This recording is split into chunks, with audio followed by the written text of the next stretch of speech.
सूरह कौसर कुरान की सबसे छोटी सूरह है, मगर उसका असर सबसे बड़ा है। सिर्फ 3 आयात, लेकिन उन 3 आयात में दुनिया भी है, आखिरत भी, रिस्क भी, इज्जत भी और दुश्मनों की शिकस्त भी।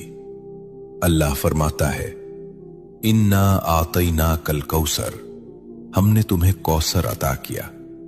ये सिर्फ नबी करीम सल्लल्लाहु अलैहि वसल्लम से खिताब नहीं, ये उम्मत के लिए पैगाम है। ये ऐलान है कि देने वाला अल्लाह है, और जब अल्लाह देता है तो गिनती खत्म हो जाती है। कौसर का मतलब सिर्फ जन्नत की नहर नहीं, कौसर का मतलब है खैर कसीर, बेशुमार भलाई, ऐसा रिस्क जिसमें कमी ना हो, ऐसी बरकत जिसमें जवाल ना हो। लेकिन सवाल यह है कि आज हम ये सूरा पढ़ते हैं, फिर भी तंगी क्यों है, फिर भी दिल बेचैन क्यों है, फिर भी इज्जत के लिए दर दर क्यों जाना पड़ता है।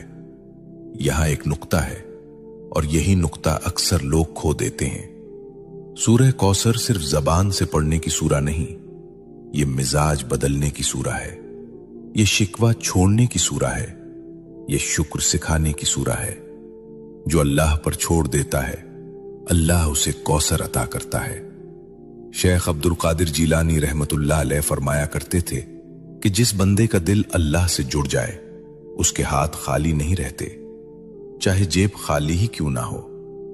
सुनो, रिस्क सिर्फ पैसा नहीं, सुकून भी रिस्क है, सेहत भी रिस्क है, औलाद की नेकी भी रिस्क है, और इज्जत से जीना यह भी रिस्क है।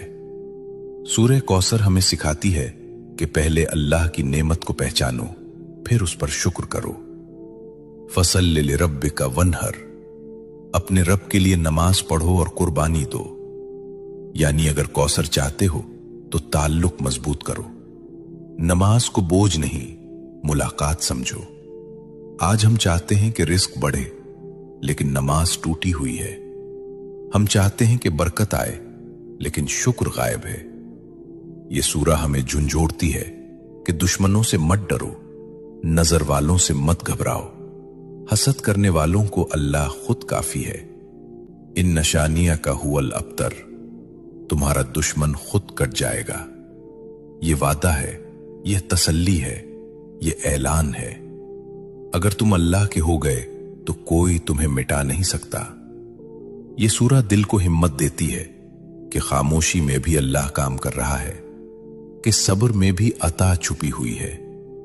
लेकिन यहां एक और गहरा राज है जो अक्सर लोग नहीं जानते। वो राज ये है कि